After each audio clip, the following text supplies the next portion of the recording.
it's interesting to sort of look at how certain kinds of norms have emerged under neoliberal capitalism and under a program of austerity in the UK. And those norms, interestingly enough, often on the surface celebrate disability, but disability in a kind of contained and domesticated way, the kind of understanding of disability that's put on display in the sort of Paralympic Games. And in London in 2012, the government celebrated disability identity, and many amazing things happened around those games, I think, especially in connection with disability culture. But that was happening at the same time that the media and the government was really engaged in a campaign they're still engaged in to discount many disabled people with really ugly language. So scrounger, shirker, malingerer, basically language that suggests you, scrounger, don't deserve benefits from the state. We're going to cut those services that you depend upon, and we're going to do it by saying that so many of you are faking or getting too much or what have you. And so I think crypt theory provides a way of challenging that normativity on the one hand of here's the acceptable identity, and then also that process of exclusion and stigmatization on the other. What is your new book about? Initially, I believed I was writing a book just about disabled people's experiences of and resistance to austerity politics on a global level. So austerity politics, meaning the sort of rhetoric of emergency that has plagued us in many locations, especially since the global economic crisis of 2008.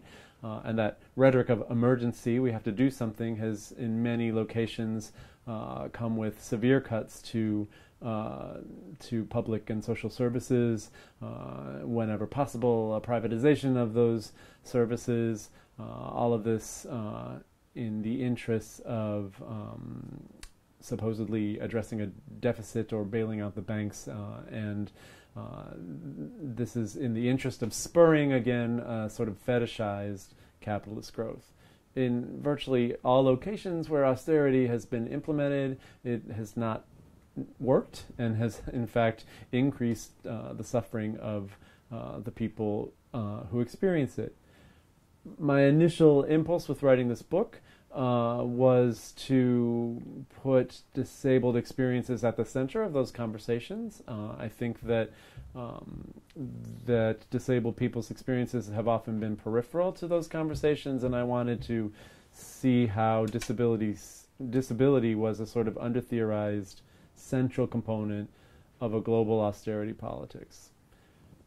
I was in Spain when this book was sort of underway. I was living alongside La Puerta del Sol, which is the plaza that the group called Los Indignados occupied from May 15th, 2011 on to protest austerity, basically. And I was living there for 7 weeks alongside this occupation and watching both it and the police repression of it.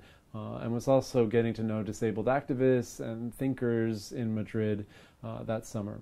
So I thought, I want to write about Spain, I want to write about the UK. I was also interested in the ways in which various anti-austerity movements had been happening in the United States, most especially in California. There was a group called Arnieville, which predates Occupy Wall Street, but a group of disabled activists took over a traffic island in Berkeley, California, to protest the cuts that the state of California was putting into place for disabled people.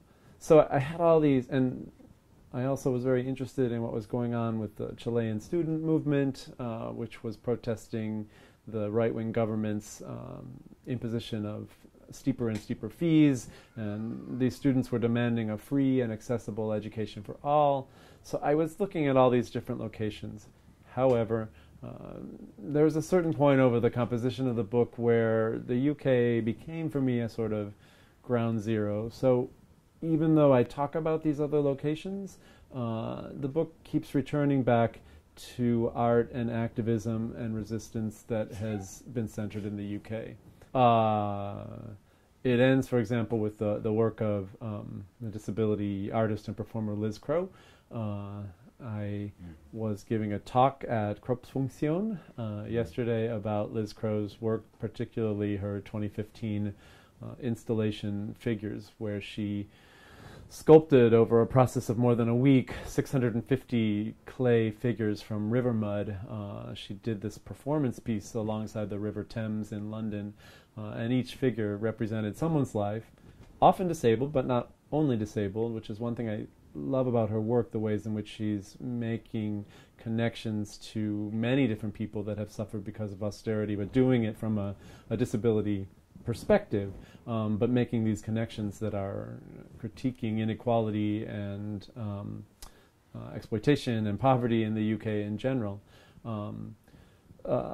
Crow sculpted these figures over a period of time and then carted them back to her hometown of Bristol, burned them in a bonfire while the stories that accompanied each figure were read aloud, and then when the Conservative government took full power in May 2015, she scattered the ashes from the fire into the sea. All of this to protest the damaging impact of austerity on people's lives, including and even especially disabled people's lives. And she did it in the open sea to sort of stress, look, this is a global project. It's increasingly a sedimented global common sense. And even though I'm looking, she would say, at the UK, I'm trying to think globally about resisting austerity.